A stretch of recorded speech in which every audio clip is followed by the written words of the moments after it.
السلام علیکم ناظرین، پروگرام کھیت کھلیان کے ساتھ میں ہوں اطہر لاشاری اور آج کا ہم خصوصی پروگرام کر رہے ہیں لائف سٹاک کے حوالے سے، اور وہ بھی ایک منفرد سا لائف سٹاک فارم ہے جس میں جانور جو ہے وہ باہر سے امپورٹ کیے گئے ہیں۔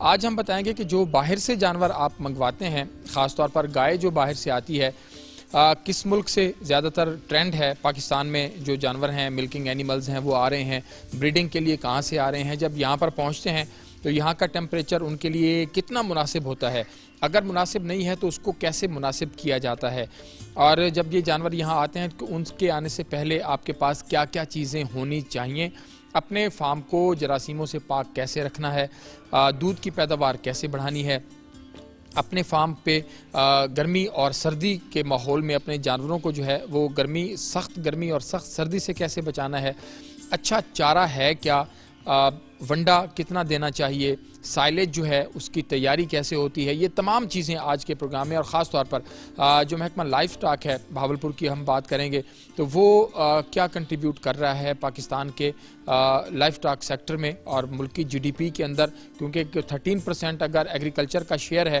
پاکستان کی جی ڈی پی میں تو اس 13% میں جو 60% ہے وہ لائف سٹاک کا شیئر ہے، تو ہم اس کے حوالے سے بھی بات کریں گے کہ فیوچر اس کا کیا ہے۔ پروگرام کے اس پہلے حصے میں میرے ساتھ موجود ہیں میرے بھائی راشد امیر صاحب جو اس پورے فارم کو جو ہے وہ لک آفٹر کر رہے ہیں۔ ہم جی یہ موجود ہیں بہاولپور کا نواحی علاقہ ہے پکا باڑہ اس میں، اور یہاں پر میرے پیچھے آپ جانور جو ہیں وہ دیکھ رہے ہیں، بہت خوبصورت ماشاءاللہ جانور ہیں، اچھی مینجمنٹ جو ہے وہ کی ہوئی ہے، تو ذرا انہی سے پوچھتے ہیں کہ مینجمنٹ کیسے کر رہے ہیں اور کیسے اپنے جانوروں کو جو ہے وہ یہ پال رہے ہیں۔ راشد بھائی بہت شکریہ آپ کے وقت کا، یہ بتائیے گا کہ کتنے ایریے پہ آپ کا یہ ہے پورا، اگر ہم اس کو 1 ایکڑ 2 ایکڑ اس حوالے سے دیکھیں، اور کتنے جانور اس وقت آپ کے پاس موجود ہیں؟ یہ جو ہمارا ہے 1 ایکڑ میں فارم ہے، اور جو اس کی جو ٹوٹل ہے جہاں پہ جانور رکھے گئے ہیں وہ 104x4 پہ جانور رکھے گئے ہیں ٹوٹل، اور جو ہم نے جانور باہر سے امپورٹ کیے ہیں وہ 25 اینیملز تھے ہمارے، اور جو ہم نے بھلوال اور لیا سے جانور خریدے ہیں وہ ہمارے 15 جانور تھے۔ اچھا ایک چیز اور کہ جب آپ بلکہ ہم سب سے پہلے وہیں پہ آ جائیں کہ آپ نے جو جانور باہر سے منگوائے، ایک تو یہ بتائیے کہاں سے منگوائے، اور دوسرا ان جانوروں کو منگوانے سے پہلے اپنے فارم پر کیا کیا تیاریاں مکمل کی کہ بھائی ان کے آنے سے پہلے ہمارے پاس یہ چیزیں پوری مکمل ہوں؟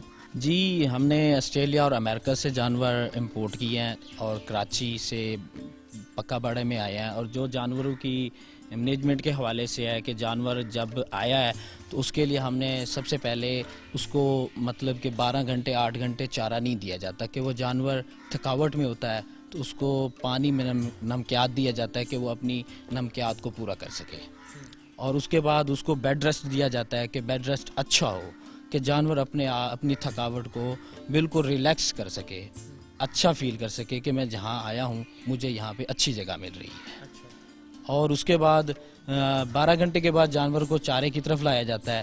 چارہ یہ ہوتا ہے کہ روڈ گراس اور سیلیج اچھا ہونا چاہیے، سیلیج میں کوئی ایسی چیز نہ ہو کہ جانور کے اندر جا کے جانور کو انفیکشن کرے یا اس کے لیے کوئی خطرناک چیز نہ بن سکے، تو اس کے لیے ونڈا وغیرہ جو ہوتا ہے وہ دودھ کی پروٹیکشن کے حوالے سے دیا جاتا ہے۔ اچھا، تو اس کے علاوہ جو فارم پہ کچھ بیماریوں کے کنٹرول کے حوالے سے جب ہم بات کرتے ہیں ان جانوروں کو لانے سے پہلے، کیا اس کی بھی کوئی ٹریٹمنٹ پہلے کرتے ہیں؟ جی سپرے کیا جاتا ہے جانوروں کے آنے سے پہلے، سپرے کیا جاتا ہے، کوئی مچھرز وغیرہ یا اس طرح کی کوئی چیزیں نہ ہو، اس کو جانور کو اٹیک نہ کرے، کہ جانور اپنی بہتری سے وہ اس میں نہ آ جائے، واپس ریمیو نہ ہو جائے، کہ جانور کو پہلے پورے گراؤنڈ کو اچھی طرح سے سپرے کیا جاتا ہے۔ یہ جی بڑی اہم بات ہے کہ جب آپ جانور باہر سے منگا رہے ہیں تو اس کے لیے آپ نے ٹریٹمنٹ کیسے کرنی ہے۔ راشد بھائی ایک اور اہم چیز، جب یہ جانور آپ نے باہر سے جو 25 جانور منگوائے ہیں تو کتنا خرچ ہو گیا، اور آپ کو یہ یہاں پر جانور فی جانور کتنے میں پڑا؟ جو فی جانور ہے ہمیں وہ 4,30,000 میں پڑا ہے پر اینیملز، اور جو ٹوٹل کاسٹ ہے اس کی 1 کروڑ 30 لاکھ۔ اچھا راشد بھائی ایک اور چیز، جو آپ نے جانور ہم دیکھ رہے ہیں کہ آپ نے باہر سے منگائے، اور دوسرا آپ کہہ رہے ہیں کہ پاکستان کے مختلف علاقوں سے یہاں پر منگوائے، دونوں جانوروں کے یہاں پر آ کر رسپانس کیسا ہے، ری ایکشن کیسا ہے؟ وہ کہتے ہیں نا کہ جانور گھر کر جاتا ہے، اس کو بڑا وہ مزیدار ہو جاتا ہے، ماحول میں ایڈجسٹ ہو جاتا ہے، تو باہر والی گائے اور یہاں کی پاکستان کے مختلف علاقوں سے جو آپ نے لی، یہاں پر سب سے زیادہ اچھی پروڈکشن یا اچھی مینجمنٹ یا گھر کس جانور نے کیا ہے؟ جو ہم نے باہر سے امپورٹ جانور کیے ہیں جی الحمدللہ وہ 30 پہ ہیں، 30 لیٹر ملکنگ پر کو دے رہا ہے. اور اس کے بعد جو ہم نے لئے سے کیے تھے وہ بھی اسی طرح سے 25 پہ ہیں. اور ماشاءاللہ کہ ہمارے جو امپورٹ والے جانور ہیں وہ سب سے ٹاپ پر ہیں. اچھا جی دودھ کے حوالے سے وہ سب سے ٹاپ پر ہیں. اچھا جی، دودھ کے حوالے سے جانور جو ہیں وہ جو امپورٹ کیے گئے ہیں وہ یہ کہہ رہے ہیں کہ سب سے ٹاپ پہ ہیں. اچھا ایک چیز اور میں پوچھنا چاہ رہا تھا کہ یہ جو آپ نے پورا ایک سٹرکچر بڑا خوبصورت سا بنایا ہے، کتنا ہوادار ہے؟ ہم دیکھ رہے ہیں ہوادار تو بہت ہے. گرمی میں پھر گرمی کیسے کنٹرول کرتے ہیں؟ اگر ہمارے پاس تو درجہ حرارت یہاں 50-52 تک بھی جاتا ہے، تو پھر شدید گرمی میں کیسے اس کو کنٹرول کرے؟ جی دیکھیں، پہلے تو اس چھت کی جو چھاؤں ہوتی ہے وہ بہت کافی ہے ماشاءاللہ. باہر چاروں طرف سے ہم نے درختوں کا سایہ لانے کی کوشش کر رہے ہیں، درخت وغیرہ بھی لگائے ہوئے ہیں. اور دوسری بات یہ ہے کہ سر کہ اپنا جب ٹمپریچر 40 ہوتا ہے 45 ہوتا ہے تو شاورنگ کے ساتھ فائن کے ساتھ ٹمپریچر کو مینٹین کیا جاتا ہے اور کہ جانور ریلیکس رہے. اور چارے کی طرف ہے، جو جانور چارے کی طرف آئے گا شاورنگ لے گا وہ جانور اپنے آپ کو اچھا فیل کرے گا. اچھا ایک چیز اور میں آپ سے پوچھنا چاہوں گا، اکثر ہمارے لائف اسٹاک فارمر ہوتے ہیں وہ کہتے ہیں جی بس ہمارا مال تو ہے لیکن کوئی اچھا دودھ نہیں دے رہا، کوئی اچھی آمدنی نہیں ہے. اچھا پھر وہ یہ بھی کہتے ہیں کہ جی ہم بھی کوئی اور ملازمت کرتے ہیں، ایک آدھ ٹائم چکر لگاتے ہیں. آپ کو لگتا ہے کہ جب آپ جانور پالتے ہیں تو پھر کتنا ٹائم آپ کو جانور کو دینا چاہیے تاکہ آپ اچھی پیداوار اس سے لے سکیں، چاہے بچے کی بات کریں چاہے ہم دودھ کی بات کریں؟ دیکھیں جی، سب سے پہلے تو یہ ہے کہ اگر آپ ڈائری فارم میں آنا چاہ رہے ہیں تو پہلے سب سے یہ ہے کہ آپ ڈائری کو جتنا ٹائم دیں گے آپ کے جانور اتنا زیادہ بہتر فیل کریں گے. ٹائمنگ کے لحاظ سے سر یہ ہے کہ جانور کو جتنا بھی زیادہ ٹائم دیں گے اتنا جانور اپنے آپ کو ریلیکس بھی کریں گے. اور دوسری بات یہ ہے کہ جانور کو چارہ ٹائم پہ نہیں دیں گے، پانی نہیں دیں گے، اور باقی جو اس کی خوراک ہے، میٹھا سوڈا ہو گیا، ڈی سی پی ہو گیا، جیسے منرلز ہو گیا، آپ یہ ساری چیزیں اس کو پرووائڈ نہیں کریں گے تو جانور دودھ کے لحاظ سے بھی کم رہے گا اور اپنی صحت کے لحاظ سے بھی کم رہے گا.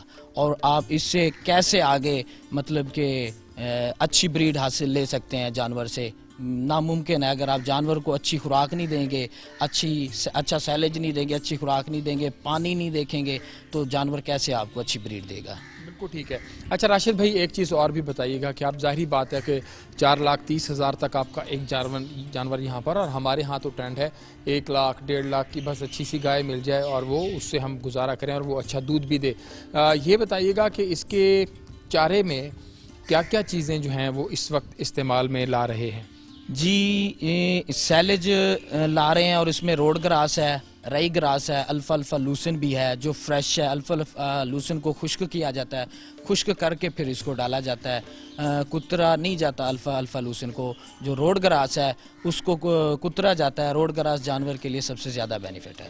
اور جو فی جانور کی جو خوراک ہے ڈیلی بیسس پہ وہ ایک ماننا ہے، اس میں اپنا 10 کلو سبز چارہ ہو گیا اور اس میں 1 کلو تڑی ہو گئی، 2 کلو، اور دوسری بات یہ ہے کہ 28 کلو اس کا سیلیج ہو گیا فی اینیملز کے لیے.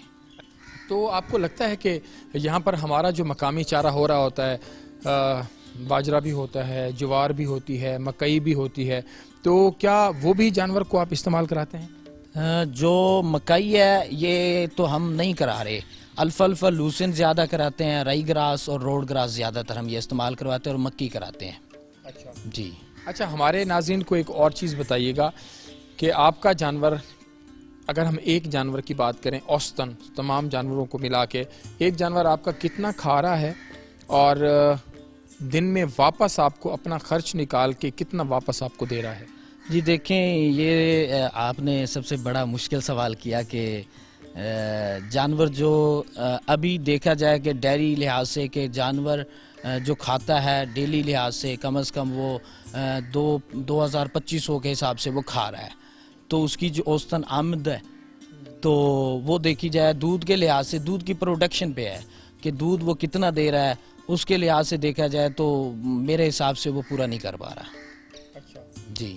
پھر ظاہری بات ہے ہر بندہ اپنے منافع کے لیے کرتا ہے کہ میں آگے بڑھوں, تو کیسے دیکھ رہے ہیں اس کو؟ جی دیکھیں, جو باہر سے امپورٹڈ جانور جو امپورٹ کیے گئے ہیں تو وہ یہ ہے کہ اپنا جو ڈیری ہے یہ 3 سال کے بعد آپ کو پروفیٹیبل ہوگا. اس کی وجہ یہ ہے کہ آپ پہلے بیس پہ, یہ پہلے سٹیپ پہ یہ ہوگا کہ جانور کو سمجھیں گے. دوسری بات یہ ہے کہ اس کی جو حفظ ہوگی وہ آئیں گی اپنا ڈیلیوری پہ. اس کی حفظ جب ڈیلیوری پہ آئیں گی آپ کو وہ بینیفٹ ہوگا. یہ ہوگا کہ جو آپ باہر سے جانور امپورٹ کیا ہے اس کی لاگت دوسری حفظ پہ ہوگی کہ اس نے جب ڈیلیور ہونا ہے تو وہ اس کا آپ کا سارا خرچہ وہ سائڈ پہ ہو جائے گا. اس کے دوران اس کے بعد جو ہوگا وہ آپ کے لیے بینیفٹ دہ ہوگا. اچھا, بالکل ٹھیک ہے. صرف آخر میں یہ بتا دیجیے گا کہ اس کی جب ہم ملکنگ کی بات کرتے ہیں تو ایک تو دودھ جو ہے وہ آپ میرے خیال میں مشین سے نکال رہے ہیں, اور دوسرا پھر یہاں پر دودھ کی ہمارے ہاں کنزمپشن کیسی ہے کہ اگر خالص دودھ یہاں پر ہوتا ہے تو پھر وہ کس ریٹ کے اوپر اور کہاں پہ جا رہا ہوتا ہے؟ دودھ کی کنزپشن یہ ہے کہ 65 سے لے کر اتھینٹیو کی بیس پہ ہے کہ 70 پہ چلا جاتا ہے. ایل آر اور فیڈ کی بیس پہ ہوتا ہے, اس کے اتھینٹیو ملتے ہیں ہمیں. تو دودھ کے حوالے سے یہی ہے سر. اچھا, اس میں انسینٹیو جو ہے وہ بھی آپ کو مل رہے ہوتے ہیں. تو ناظرین, اپنے ہمارے بھائی جو بات کر رہے تھے کہ اس کی مینجمنٹ جو ہے وہ انتہائی اہم ہے کہ جب آپ نے کام شروع کرنا ہے تو جتنا زیادہ ٹائم آپ دے سکیں گے اتنا زیادہ بہتر ہے. ابھی چلتے ہیں ذرا آپ کو اس کا وزٹ بھی کرواتے ہیں اور مختلف اور لوگ ہیں ان کی جو ماہرانہ رائے ہے وہ آپ تک پہنچاتے ہیں. بریک لیتے ہیں, بریک کے بعد دوبارہ حاضر ہوں گے, ہمارے ساتھ رہیے گا.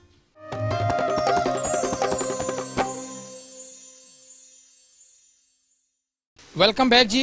پروگرام کے اس حصے میں میرے ساتھ موجود ہیں محمد ایاز احمد. آپ ویٹرنری آفیسر ہیں خانقاہ شریف, اور یہ ایریا جو ہے وہ سارا ان کا ہے. ان سے ہم ذرا بات کریں گے کہ یہ تمام سیٹ اپ دیکھ رہے ہوتے ہیں جو ہمارے ٹریڈیشنل طریقے ہیں لائف اسٹاک فارمنگ کے, ان کے بھی, اور یہ اس طرح کی جو جدید ڈیری فارمنگ ہے اس کو بھی دیکھ رہے ہوتے ہیں.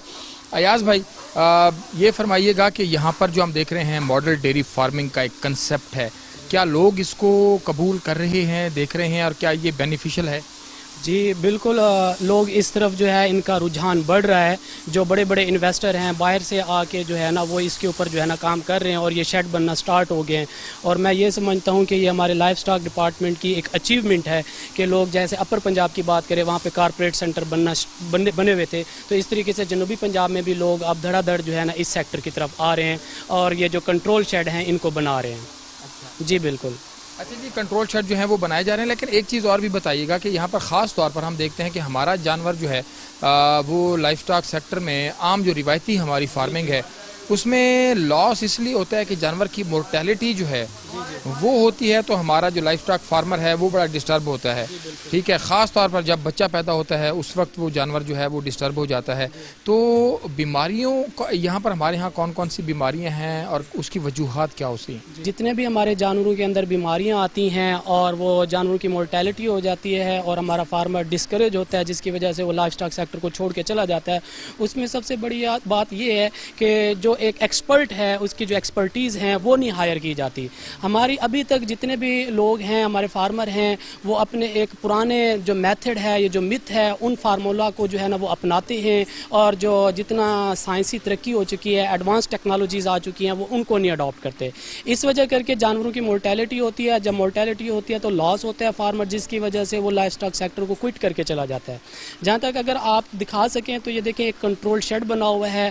کنٹرول شیڈ کا مطلب یہی ہے کہ اس کو آپ نے ہر حوالے سے, ڈیزیز کے حوالے سے, مینجمنٹ کے حوالے سے اس کو سیف اینڈ ساؤنڈ رکھنا ہے تاکہ ایک کمفرٹ زون کے اندر ایک اینیمل رہے اور اس کی پروڈکشن بھی میکسیمم ہو اور وہ آنر کے لیے پروفیٹیبل بن سکے. ٹھیک ہے, اس وجہ سے لوگ کنٹرول شیڈ کی طرف آ رہے ہیں, اور یہ جو کنٹرول شیڈ ہے ہمارا جو آنر کے لیے ہوتا ہے ایک اس کو انکریج کرتا ہے اور یہ پروفیٹیبل بن جاتا ہے. تو میں یہی آپ کو کنوے کروں گا کہ ایک تو ایکسپرٹیز جو ہوتی ہیں, جو ایک ڈاکٹر ہوتا ہے اس کی جو ہے رائے کو اڈاپٹ کیا جائے, اس کی رائے لی جائے, بجائے ایک لوکل جو کویکس ہوتے ہیں ان کی رائے نہ لی جائے تاکہ آپ کا قیمتی جانور جو ہے وہ مرنے سے بچ سکے. اچھا, ایک چیز اور, جیسے آپ کہہ رہے ہیں کہ اس کی مینجمنٹ جو ہے وہ بہتر ہونی چاہیے. اچھا جی, یہ ساتھ ساتھ جو ہے وہ صفائی کا عمل اس فارم کی وہ بھی جاری ہے, اور خاص طور پر اس وقت جو اس کی شاورنگ ہے وہ بھی ہم دیکھ رہے ہیں کہ ساتھ ساتھ وقفے سے اس کو بھی جو ہے وہ چلایا جا رہا ہے. اچھا سر, ایک چیز اور بھی کہ آپ کہہ رہے ہیں کہ اس میں ڈاکٹر کی رائے جو ہے اس کو بھی لی جائے. آپ جب فارم پہ جاتے ہیں خاص طور پر اگر ایک گائے ہے کسی کے پاس یا 2 گائے ہیں, وہ اچھا منافع کیسے کما سکتا ہے, اس کی مینجمنٹ بہتر جو ہے وہ کیسے ہو سکتی ہے؟ اس میں یہ رائے دے سکتا ہوں کہ اگر جو ہمارا لوکل فارمر ہے جس نے 2 سے 3 جانور رکھے ہوئے ہیں یا 4 جانور رکھے ہوئے ہیں, اس میں اگر وہ ڈیری کے جانور ہیں, مطلب ہے کہ وہ فیٹنگ کی طرف نہیں ہے, دودھ والے جانور ہیں, تو اس میں سب سے بڑی بات یہ ہوتی ہے کہ جانور کو جو فاڈر ہے, جو چارہ ہے, وہ ٹائم پہ ڈالا جائے. اگر اس کو وہ ٹائم پہ چارہ ڈالے گا تو وہ اس ٹائم پہ اس کو کنزیوم کر کے اس کو کچھ دے گا. مجھے یہ دیکھنے کو ملتا ہے کہ جانور جو ہے وہ گرمی ہے چاہے سردی ہے, وہ جانور کو ٹائم پہ چارہ نہیں ڈالتے, پھر شکایت کی جاتی ہے کہ ہمارے دودھ کی جو پروڈکشن ہے وہ کم ہے. ڈیفینیٹلی جتنا ہم جانور کو کچھ آفر کریں گے وہ کھائے گا تو وہ اتنا ہی وہ ہمیں ریٹرن کرے گا. ایک چیز اور میں پوچھ رہا تھا کہ جو بیماری ہے اس کے حوالے سے بھی ہمارا جو کاشت لائف اسٹاک فارمر ہے وہ بڑا ڈسٹرب ہوتا ہے. اگر ہم منہ کھور کی بات کریں, چوڑے مار کی بات کریں, تو یہ بیماریاں کیا لگتا ہے کہ اس کی وجوہات کیا بنتی ہیں, اور بر وقت پتہ کرنا ہو اگر فارمر کو کہ میرا جانور کیسے ہے تو اس کے لیے کیا کرے؟ ہمارے جانور کے اندر مرنے کی وجوہات مختلف قسم کی بیماریاں ہیں, جیسے آپ نے کہا مہاڑا جس کو ہم لوکل لینگویج میں کہتے ہیں, یا منہ کھور کی بیماری کہتے ہیں, یہ کہا جاتا ہے. اس کے بعد گل گھوٹو ہے, یہ بیماری ہے. چوڑے مار ہے, یہ جو بڑی بیماریاں ہیں جانوروں کو یہ ڈسٹرب کرتی ہیں, اور جانور بعض دفعہ کچھ جانور جو ہیں جب ان بیماریوں میں مبتلا ہوتے ہیں تو وہ اپنی پروڈکشن کم کر دیتے ہیں. اگر دودھ والا ہے تو دودھ کی پروڈکشن کم کر دے گی, اگر تو وہ فیٹنگ والا ہے تو وہ فیٹنگ کا جو ویٹ گین ہے وہ اس کا کم ہو جائے گا. الحمدللہ میں آپ کو یہ بتا سکتا ہوں اس وقت ہمارے پورے پنجاب میں یہ جو کیمپین ہے جانوروں کی ویکسینیشن کے حوالے سے, جیسے ہمارا ایک سلوگن چلا تھا کہ پریونٹیو میئرز کو اڈاپٹ کیا جائے, ٹائم پہ جانوروں کی ویکسین کی جائے تو جانور جو ہے بیماری سے پہلے کیا سے سنبھالا جا سکتا ہے. اس وقت ہمارے پورے جنوبی پنجاب میں ایک میس لیول پہ کیمپین جاری ہے. الحمدللہ ہمارے جتنے بھی ہائر آفس ہیں, ہائر آفیشلز ہیں, انہوں نے اپنا جتنا بھی جو نیچے والا طبقہ ہے ان کو ایکٹیو رکھا ہوا ہے, ڈور ٹو ڈور جاتے ہیں اور فارمرز کو باقاعدہ کال کرتے ہیں اور ان کو جانوروں کو ویکسین کرتے ہیں تاکہ ان کے جانوروں کو بچایا جا سکے. اس وقت میں آپ کو بتا سکتا ہوں کہ مجھے یہاں پہ آئے ہوئے بہاولپور میں 3 سال ہو چکے ہیں. ایک بڑے ہی میس لیول پہ جو ہے نا ہم نے رشیا سے اسپانسر کی تھی منہ کھور کی ویکسین. ٹھیک ہے, بالکل آپ سے بات کر رہے ہیں, اس کے اوپر ہماری منصور صاحب سے بھی بات ہوئی اور ڈائریکٹر صاحب سے بھی بات ہوئی, اور اس وقت ہم چاہیں گے کہ جو لوکلی سطح پر چیزیں مینیج کرنی ہے ان کو ہم زیادہ تر جو ہے وہ ڈسکس کریں. وہی اس کی طرف آ رہا تھا کہ ہم نے لوکل لیول پہ جا کے جس کے پاس ایک بھی جانور تھا وہاں میں ہم نے منہ کھور کی ویکسین لگائی, اور الحمدللہ پچھلے 3 سے 4 سالوں میں ہمیں کوئی اب تک منہ کھور کا کیس نہیں دیکھنے کو ملا.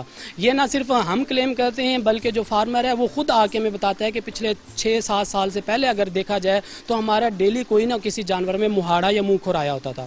اسی طریقے سے اگر چوڑے مار کی بات کریں, اسی طریقے سے گل گھوٹو کی بات کریں, جیسے ہی اس کا اکارڈنگلی ٹائم آتا ہے, سیزن آتا ہے, تو اس کے مطابق ہمیں ویکسین ڈپارٹمنٹ کی طرف سے دی جاتی ہے اور وہ ہم ڈور ٹو ڈور جا کے ایک جانور کو ویکسین لگاتے ہیں. اس کا نہ صرف ہم کلیم کرتے ہیں, کوئی بھی بندہ ہے آ کے اس کو چیک کر سکتا ہے, لگانے کی حد تک تو بات کی جا سکتی ہے, لیکن ہم اس کا اس طریقے سے ثبوت دے سکتے ہیں کہ ایک فارمر کا نمبر ہمارے پاس موجود ہے, اس کے ٹوٹل نمبر آف اینیملز ہمارے پاس لکھے ہوئے موجود ہیں. ہم کسی بھی ٹائم پہ کہیں پہ کسی بھی پلیٹ فارم پہ بیٹھ کے بتا سکتے ہیں کہ اس فارمر کے پاس اتنے جانور ہیں اور اس کے اینیمل جو ہے نا ویکسینیٹ ہو چکے ہیں. اچھا, جو منہ کھور کی بیماری ہے وہ جس وقت آ رہی ہو, کیا شروع میں بھی آپ کو لگتا ہے کہ اس کی کچھ ایسی علامات ہوتی ہیں کہ اگر اس کو بر وقت کنٹرول کر لیا جائے, اور اگر اس کو بر وقت کنٹرول نہ کر سکے کوئی, تو پھر اس کا نقصان جو ہے وہ کتنا ہوتا ہے؟ نقصان تو میں پہلے آپ کو بتا چکا ہوں, نقصان تو جب کوئی بیماری آتی ہے وہ تو نقصان کرتی ہی کرتی ہے. ہاں, اگر وہ اس نقصان سے بچنا چاہتے ہیں تو اس کی میں کچھ علامات بتا دیتا ہوں. اگر کسی جانور کو خدشہ ہو کہ وہ منہ کھور آ رہا ہے, اس کو اندازہ ہو رہا ہے فارمر کو, تو اس کو منہ کو برابر چیک کیا جائے. منہ کے اندر ہلکے ہلکے زخم بننا شروع ہو جاتے ہیں, زبان پہ زخم بننا شروع ہو جاتے ہیں, اور بعض دفعہ جو جانور ہے چلتے ہوئے لنگڑا رہا ہو تو اس کو احتیاط کرنی چاہیے, دیکھنا چاہیے کہ یہ جو لنگڑا پن ہے کسی چوٹ کی وجہ سے ہے, یہ جو لنگڑا پن ہے جانور کے ساتھ لڑنے کی وجہ سے ہے, یا یہ لنگڑا پن جو ہے جانور کے اندر آ رہا ہے کوئی خوراک کے اندر تبدیلی کی وجہ سے آ رہا ہے, یا یہ جو لنگڑا پن ہے جانور کے اندر کوئی زخم بن چکا ہے اس کی وجہ سے. اگر تو فارمر کو پتہ ہے کہ جانور لنگڑا رہا ہے اور اس کے لنگڑانے کی وجہ زخم ہے تو وہ بر وقت اس کا علاج کروائے. ٹھیک ہے, اگر بر وقت علاج کروائے گا تو اس سے بچا جا سکتا ہے. اگر کسی لڑنے کا خدشہ ہے یا جانور کے گرنے کی وجہ سے لنگڑا پن ہے یا کسی خوراک کی وجہ سے دینے کی وجہ سے اس کا لنگڑا پن ہے تو وہ کوئی بیماری نہیں ہے.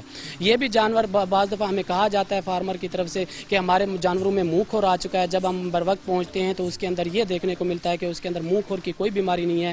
یہ علامات دیکھنے کو ملتے ہیں کہ وہ لڑے ہیں, گرے ہیں, تو اس وجہ سے تو یہ احتیاط لازمی کریں. اگر آپ کو منہ کھور کی کوئی بیماری نظر آتی ہے تو اس میں یہ علامات ہو سکتی ہیں کہ جانور کے منہ سے جھاگ آئے گی, اگر منہ پک گیا, اندر چھالے بننا سٹارٹ ہو گئے ہیں, تالو پہ چھالے بنتے ہیں اور زبان پہ جو ہے نا وہ چھالے بننا شروع ہوتے ہیں. میں لوکل لینگویج میں ان کو سمجھانا چاہ رہا ہوں. اسی طریقے سے جو پاؤں ہے, پاؤں کے درمیان میں جو کھر ہے, جو کھر کے درمیان میں بھی زخم بننا شروع ہو جاتے ہیں اور جانور ایک کھانا پینا بند کر دیتا ہے اور جانور چلنا پھرنا بند کر دیتا ہے. اس سے جانور کی جو پروڈکشن ہے, دودھ کی پیداوار ہے, وہ بھی کم ہوتی ہے. اچھا ایاز بھائی, ایک اور چیز آخر میں یہ پوچھنا چاہ رہا ہوں کہ جو آرٹیفیشل انسیمینیشن ہے اس کے حوالے سے بھی اچھا بریڈ جو ہے, اچھا سیمن, وہ ہمارے لائف اسٹاک فارمرز کو نہیں مل پاتا, کیونکہ بہت سارے لوگ ہیں انہوں نے وہ سلنڈرز, کنٹینرز اٹھائے ہوتے ہیں اور وہ آرٹیفیشل انسیمینیشن کر رہے ہوتے ہیں. اگر جو بندہ ٹیکنیکل نہیں ہے, جس کو مکمل پتہ نہیں ہے, اگر وہ آرٹیفیشل انسیمینیشن کرے گا تو اس کا کوئی نقصان ہو سکتا ہے؟ جی بالکل. میں یہ سوال آپ کے کرنے سے پہلے یہ میرے ذہن میں تھا, میں خود یہ کنوے کرنا چاہ رہا تھا. سوال یہ ہے کہ اس حوالے سے بہت اچھا سوال کیا ہے. یہ جو آرٹیفیشل ٹیکنیشین ہے جن کو ہم کویکس کہتے ہیں, یہ ہماری ساری کی ساری نسل کو برباد کر رہے ہیں. ٹھیک ہے, تو ایک تو جو ہے ان کو کنٹرول کیا جائے. اس حوالے سے میں اپنے فارمرز کو کہتا ہوں کہ الحمدللہ پیور سے پیور بریڈ جو ہماری ہے ہمارے پاس, جس طریقے سے اگر لوکل فارمرز کی بات کروں, سہیوال نسل کی ہے. اگر میں بات کروں لوکل نسل میں تو ہماری جو ہے چولستانی بریڈ ہے. اسی طریقے سے اگر میں بات کروں تو یہ نسل کے جو ہمارے پاس سٹرا ہیں یا سیمن ہے, جس کو آپ ٹیکا کہتے ہیں, وہ محفوظ ہے. اور حکومت یہ بالکل سبسیڈائزڈ ریٹ پہ جو ہے فارمرز کو سروس دے رہی ہے. اس میں جتنے بھی کسان بھائی ہیں, میں ان کو یہ کہنا چاہتا ہوں کہ آپ کے مضافات میں جتنے بھی سرکاری ہسپتال موجود ہیں وہاں پہ تشریف لے جائیں اور وہاں پہ جو ان کا متعین کیا ڈاکٹر ہے اس کو لے جائیں اور اس سے ٹیکا رکھوائیں. اس کے دو فائدے ہوں گے. ایک تو آپ کو یہ دوسری بات سوچنے کا موقع ہی نہیں ملے گا کہ ہم کوئی چیز غلط رکھوا رہے ہیں. دوسری یہ ہے کہ اس کا یہ فائدہ ہوگا کہ آپ کو کم ریٹ پہ اچھی چیز مل جائے گی. میں نے یہ دیکھا ہے کہ جو کویکس ہیں وہ ریٹ بھی زیادہ لے رہے ہیں اور جو چیز رکھی جا رہی ہے اس کا بھی کوئی پیچھے سے ہسٹری نہیں ہے, اس کا کوئی ریکارڈ نہیں ہے. الحمدللہ ہمارے پاس ریکارڈ بھی ہے, ہم اس ریکارڈ کو پروو بھی کر سکتے ہیں, اس کا کلیم بھی کرنا چاہے تو وہ کر سکتا ہے. ایک تو یہ پریکٹس لازمی ہے اپنا ہے میرے جتنے کسان بھائی ہیں. ٹھیک ہے, اور دوسرا ایک جیسا کہ ٹرینڈ چل چکا ہے, جس طریقے سے جس فارم پہ ہم کھڑے ہیں یہاں پہ پیچھے دیکھنے کو ملتا ہے کہ ہمارے پاس امریکن اور آسٹریلیا نسل کی گائے موجود ہیں اور ہمارا فارمر بھی چاہتا ہے کہ ہمیں یہی والے جو ہیں ٹیکے یا یہی والی نسل جو ہے ہمیں بنانی چاہیے یا ہمیں رکھنی چاہیے. تو اس طرح کی سہولتیں بھی ہمارے ڈپارٹمنٹ نے دی ہوئی ہیں. ہمارے پاس آسٹریلین نسل کا جو ہے ٹیکا وہ بھی موجود ہے اور بالکل سبسڈی ریٹ پہ موجود ہے. وہ 250 سے 300 میں رکھا جاتا ہے اور اس کا بھی ہم پروف دے سکتے ہیں. اسی طریقے سے جرسی نسل کو بھی ہم جو ہے نا وہ باہر سے امپورٹ کر کے فارمر تک پہنچانے کی کوشش کر رہے ہیں. باہر سے چیزیں جو ہیں وہ یہاں پر آ رہی ہیں. بہت شکریہ آپ کے وقت کا. اور ناظرین یہ دیکھیں کہ یہ ہم پانی کی جب ہم بات کرتے ہیں تو یہ آپ کو بڑا صاف ستھرا سا پانی جو ہے وہ یہاں پر نظر آ رہا ہے. اور یہ جانوروں کے لیے, کیونکہ ہم لوگ اس کو باندھ دیتے ہیں جب اپنے جانوروں کو, تو اس وقت ان کا جب دل کرتا ہے اس وقت ان کے پاس پانی نہیں ہوتا. جب ان کو پاس پانی ہوتا ہے تو ہو سکتا ہے اس وقت ان کا دل نہ ہو. تو صاف پانی, اب یہ جو جانور ہیں تمام اینیمل وہ اپنے یہ وہاں پر کھلے ہوئے ہیں, ان کا دل کرتا ہے یہ کچی زمین جو انہوں نے تھوڑی سی بنائی ہوئی ہے, کچی جگہ رکھی ہوئی ہے, اس پر آ کر بیٹھ جاتے ہیں. ان کا دل کرتا ہے کھڑے ہو جاتے ہیں, ان کا دل کرتا ہے بیٹھ جاتے ہیں. اور یہ بالکل صاف پانی جو ہے وہ ان کے استعمال کے لیے رکھا گیا ہے. تو جب تک آپ اچھی خوراک, صاف پانی, صاف ماحول, اچھا ماحول اپنے جانور کو نہیں دیں گے اس وقت تک اچھی ڈیری فارمنگ اور اچھا منافع جو ہے وہ نہیں کمایا جا سکتا. ابھی پروگرام میں وقت ایک بریک کا, اور بریک کے بعد ایڈیشنل ڈائریکٹر لائف اسٹاک جو ہیں وہ ہمارے ساتھ موجود ہوں گے. ان سے ہم ذرا پالیسیز کے حوالے سے بات کریں گے. ہمارے ساتھ رہیے گا.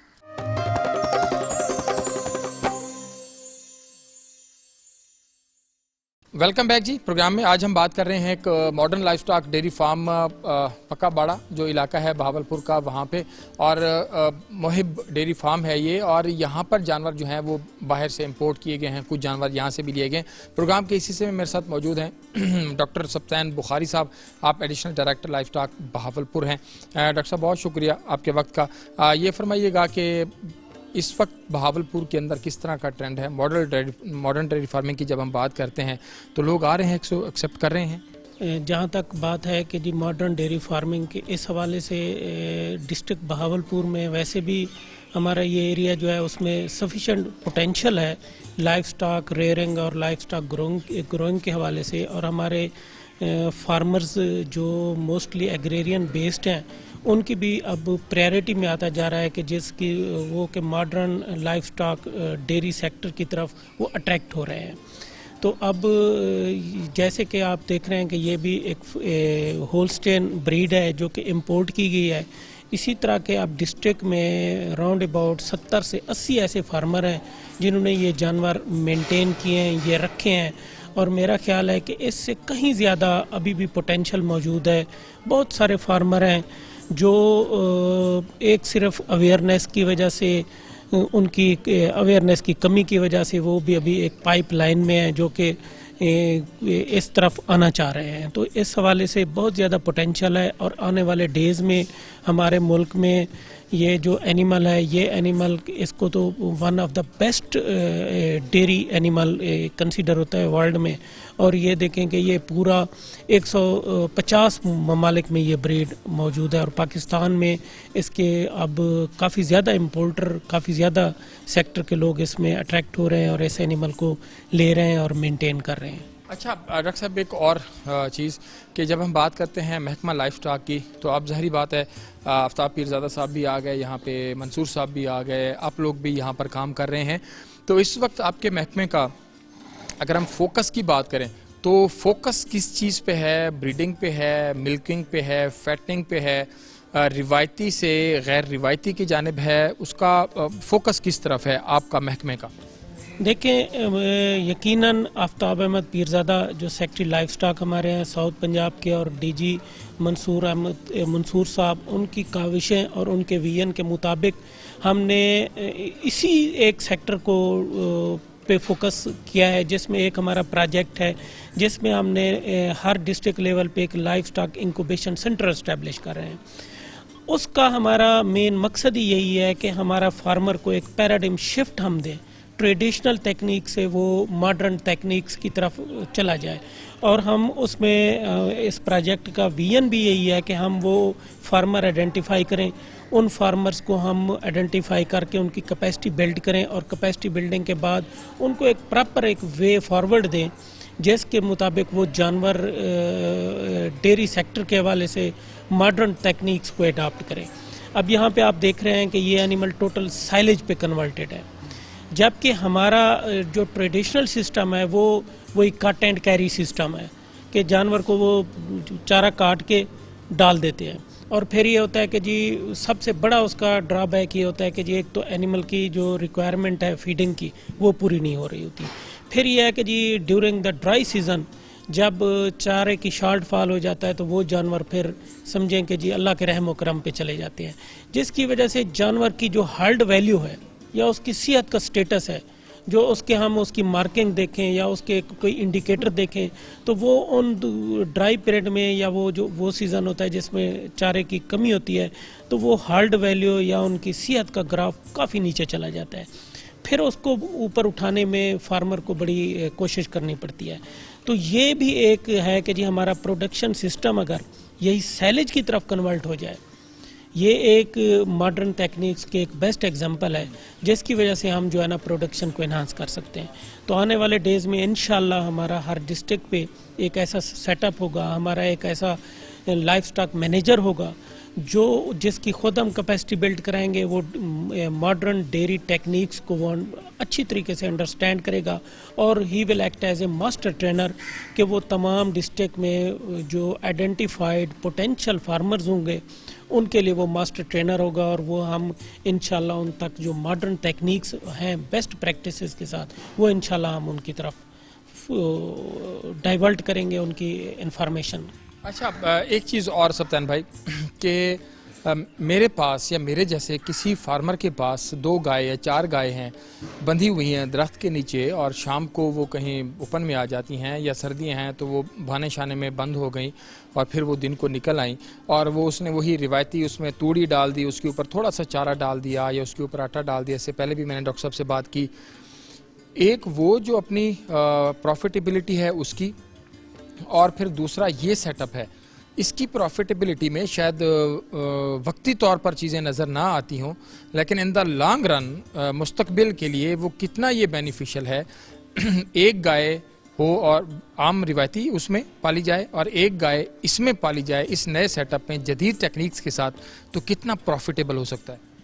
دیکھیں جو ہمارا ٹریڈیشنل طریقہ چل رہا ہے، جو روایتی طریقہ چل رہا ہے، اس میں تو جو ہم یہ سوچتے ہیں کہ ہم زیادہ پرافٹ لے رہے ہیں، لیکن پرافٹ وہ بھی نہیں ہے ایکچولی. یہ دیکھیں کہ جی اس جو وہ ان کی پوری فیملی انوالو ہوتی ہے، چاہے ایک جانور ہے، 2 جانور جس کو انہوں نے رکھا ہوا ہے، ان کی پوری لیبر کاسٹ، اور پھر یہ ہوتا ہے کہ ان کا فاڈر وہی ہے کہ جی کٹ اینڈ کیری کا کرتے ہیں کہ جی وہ فصلوں سے چارہ نکال کے انہوں نے آ کے ڈال دیا.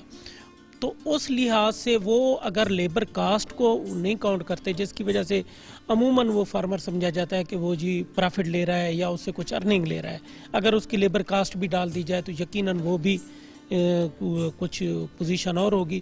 تو یہاں پہ دیکھیں یہ ڈیری سیکٹر ہمیشہ یہ ایک ایسے نہیں ہے کہ جی آپ کو ارننگ کا آپ اسٹیمیشن یا اس کی بزنس پرافیٹیبلٹی کی بات ود ان منتھ کریں آپ. یہ تھوڑا سا ایک لانگ پروسیس ہے. اس کی جنریشن اب جیسے یہ اینیمل امپورٹ ہوئے ہیں، ان کی F1 جنریشن جو فرسٹ جنریشن آئے گی، پھر اس کے بعد جو نیکسٹ جنریشن آئے گی، تو یہ عموماً 2-2.5 سال کے بعد جو ہے نا فارم ایک اسٹیبلش شیپ میں آتا ہے. اور اس کی یہی ہے کہ جی جو دیکھیں جو ملک پروڈکشن ہے اینیمل کی، وہ تو یہ سمجھیں کہ جی وہ ان کی فیڈنگ چارجز اور کنٹیجنسی اور ڈیلی ایکسپینڈیچر میٹ کر رہی ہوتی ہے. اچھا ڈاکٹر صاحب، ایک اور چیز جو ہم نے محسوس کی ہے کہ کسی لائف اسٹاک فارمر کے پاس 2 گائے، 1 گائے، 4 گائے کھڑی ہے. روہی چولستان میں تو ہمارے لائف اسٹاک فارمرز کے پاس 50-50، 100 گائے بھی ہیں.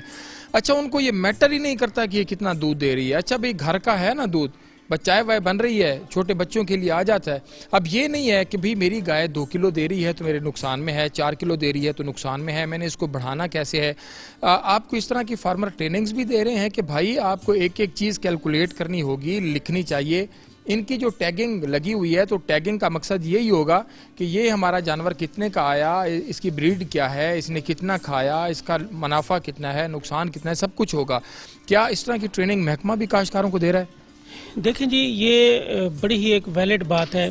پوری دنیا میں ایک ٹریسیبلٹی سسٹم چل رہا ہے جانور کی پہچان، اس کی نسل در نسل پہچان کے حوالے سے. گورنمنٹ آف پنجاب بھی اس پہ کام کر رہی ہے اور لیجسلیشن جو ہے نا اس کی آن ٹیبل ہے. اس میں بھی ایک ہمارا پروجیکٹ ہے جس میں تمام اینیملز کی ٹیگنگ اور ٹریسیبلٹی ہو جائے گی. جہاں تک بات ہے ہماری وہی ٹریڈیشنل فارمنگ کی، ٹریڈیشنل فارمنگ میں فارمر نے کبھی بھی اکنامک بیس یا پرافٹ بیسڈ اس کی سوچ ہوتی نہیں ہے. مطلب میں اسے کاروبار ہی نہیں سمجھا. ہاں جی، اس کو انہوں نے ایک ٹریڈیشنل طریقے سے اینیمل رکھے ہوئے ہیں اور ہارڈ سے ہارڈ بڑھاتے جا رہے ہیں. جبکہ ہمارا فوکس بھی یا ان تک ایک جو ٹریننگ دینی، ان کی کیپیسٹی بلڈ کرنے کے حوالے سے جو پروگرام ہم انیشیٹ کرتے ہیں، اس میں ہم یہی فوکس ہوتا ہے کہ اینیمل کی تعداد بڑھانے پہ فوکس نہ کریں. دیکھیں اگر آپ کے پاس 10 جانور ہیں اور 10 جانور لیبر بھی 10 جانور لے رہا ہے وہ، اور اس کی فیڈنگ بھی لے رہا ہے، اور وہ آپ کو پروڈکشن دے رہا ہے 50 کلو، جبکہ وہی 10 جانور اگر 10 کی بجائے آپ کے پاس 5 جانور آ جائیں، لیبر کاسٹ بھی کم ہو جائے گی اور اس کی جو فیڈنگ چارجز ہیں وہ بھی 50% ریڈیوس ہو جائیں گے، اور اس کی بجائے وہ جانور جو پہلے 5 کلو دودھ دے رہا ہے اس کی بجائے وہ 20 کلو والا جانور آ جائے، 15 کلو والا جانور آ جائے، تو یقیناً پرافیٹیبلٹی ڈیپینڈ ہی اسی پہ کرتی ہے کہ آپ کا ان پٹ کم سے کم ہو، آپ کا اخراجات کم سے کم ہو، اور آپ کا آؤٹ کم جو ہے جو آپ کی سورس ہے، دودھ ہے، جانور کی صحت ہے، گوشت کی مقدار ہے، اس کا وزن ہے، اس کی آگے نسل ہے، اس پہ سے یہ سارا ڈیپینڈ کرتا ہے. اب ہمارا فارمر یہ تو آپ بات کر رہے ہیں نا کہ جی وہ یہ نہیں دیکھتا کہ 2 کلو دودھ آ رہا ہے، اس کو وہ تو یہ بھی نہیں دیکھتا کہ اس کا جانور ایک بچہ پیدا کرنے کے بعد کتنے عرصے تک دوبارہ گرمی میں نہیں آیا، دوبارہ وہ کنسیو نہیں ہوا، پریگننٹ نہیں ہوا. ہمارے وہ جانور جو ہے نا وہ تقریباً سال بھی لے جاتے ہیں، 1.5 سال بھی لے جاتے ہیں. اس پہ ہمارے فارمر کی کوئی توجہ ہی نہیں ہوتی، جبکہ پروڈکشن سائیکل یہی ہے کہ جی آپ کا جانور جیسا بچہ دے تو 2 مہینے کے بعد وہ دوبارہ کنسیو کی طرف چلا جائے، پھر تو ہے آپ کا یہ ایک پروڈکشن سائیکل مینٹین رہتا ہے. اور اس اینیمل کی جو اینیمل ہمارے بیک گراؤنڈ میں نظر آ رہا ہے، اس اینیمل کی جو بریڈنگ کی ملک پروڈکشن کے علاوہ جو اس کی خصوصیت ہے وہ یہی ہے کہ یہ تقریباً اس کا ریپروڈکٹیو سائیکل جو ہے نا یا ایک پروڈکشن سائیکل جو ہے نا وہ پراپر طریقے سے چلتا ہے. اور یہ اینیمل زیادہ جیسے سائلنٹ ہیٹ میں چلا جانا یا این اسٹریس میں چلا جانا وہ عموماً یہ جانور نہیں ہوتا. اس میں پروڈکٹیو سسٹم یا اس کی جینیٹک جو ہے نا یہ خوبی ہے کہ یہ جلدی کنسیو ہو جاتا ہے. تو یہی ایک ٹریڈیشنل فارمنگ اور اس فارمنگ میں ایک بڑا ایک گیپ ہے. اسی گیپ کو فل کرنے کے لیے فارمر کی کیپیسٹی اور یہ ایک اویئرنیس چاہیے. اور جیسے یہ فارم ہے اب جس پہ اب ہم لوگ بیٹھے ہیں ادھر ادھر کے لوگ آ کے ساتھ کے لوگ آ کے دیکھتے ہیں یقیناً یہ ان کے لیے ایک لرننگ ہے, ایک پوائنٹ ہے جہاں سے وہ چیزیں دیکھ رہے ہوتے ہیں. اور یہی ایک لرننگ جو ہے نا ہمارے دوسرے فارمرز کو اٹریکٹ کرتی ہے اور جس کی وجہ سے یہ جانور کی پروڈکشن اور کاسٹ جو ہے نا وہ زیادہ ادھر فوکس ہو رہا ہے اس پہ. تو جیسے سلطان صاحب کہہ رہے تھے کہ اچھی مینجمنٹ سے ہی فارم کو اچھا کیا جا سکتا ہے, پروفیٹیبلٹی بڑھائی جا سکتی ہے. اگر آپ کے پاس جانور ہے تو وہ جانور رکھیں جو آپ کو اچھا کوئی پروفٹ دے رہا ہے, صرف یہ نہیں کہ بس جانور ہے کھڑا رہے. پروگرام میں آج ہم نے بات کی کہ دیسی جانور اور خاص طور پر بیماریاں اور جو باہر سے جانور آتے ہیں وہ کتنا آپ کو پروفٹ دے سکتے ہیں. پروگرام کا وقت اپنے اختتام کو پہنچا. عطر الاشاری کو اجازت دیجیے. اللہ نے کے بعد.